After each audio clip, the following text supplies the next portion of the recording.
Well, a manhunt is underway for an armed fugitive after a series of violent and chaotic events unfolded here in Mississauga yesterday. You can still see a trail of blood staining the sidewalk here on Apple Blossom Circle. Tonight, what we know about the suspect, who is now wanted by 3 police forces in Ontario. We also have some security video to show you of the moments leading up to when shots were fired in this normally quiet neighborhood. Just how dangerous is this suspect? Well, he's a suspect in a shooting investigation. So at this point, we believe him to be armed and dangerous. 31-year-old Michael Cleghorn is the man Peel police are looking for. CityNews has learned he's also wanted in connection with the beating death of a 21-year-old man in Thunder Bay and is wanted by police in Toronto for alleged sexual assault involving a child, with charges including indecent exposure and uttering threats. You have reached the Thunder Bay Police Service.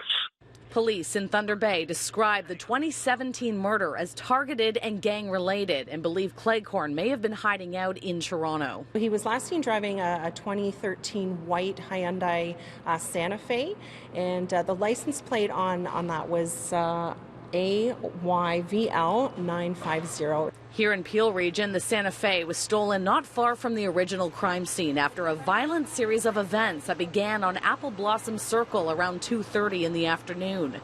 Many homes in this area have security cameras. Zanaras captured the suspect just before the shooting. You could see the couple actually arguing down the pathway right beside our house. The video shows a man and woman walking through a laneway. The man is holding a piece of cloth to his arm, covering what's believed to be a wound. The two turn the corner, and as they pass the red van on the right, they begin arguing. That's when you can see the woman pull out what appears to be a knife. Minutes later, as they walk out of frame, shots go off and the woman is hit by a bullet. I was in disbelief. I didn't want to believe that it was a gunshot. I was like, this cannot be it. This couldn't be happening like 20 steps away from where I'm standing. So we're trying to have like glue on my pillows, and then someone bought the towel, they wrapped up her feet. One of them, the bullet missed one section of the foot and then went to another foot. So that foot was hurting her a lot, and she felt nothing on that leg.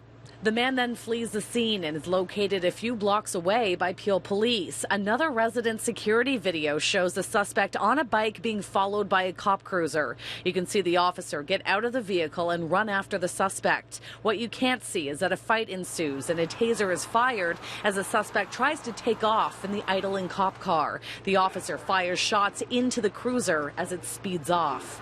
Shortly after, the cruiser is located and then the white SUV is reported stolen. The suspect have ties anywhere in the GTA outside of Mississauga, Toronto. Any idea what direction he could be heading in? Yeah, I don't have that information. I don't know where he's going. I don't know, who he has ties to or where he has ties to. So that's, again, where we're kind of asking the public and kind of appealing to the public. Now, based on the bullet holes in the police cruiser, it is likely the suspect was wounded when the officer opened fire. And because of that interaction with police, the SIU is also investigating. As for the suspect, once again, Peel police are saying if you see him, do not approach. Call 911.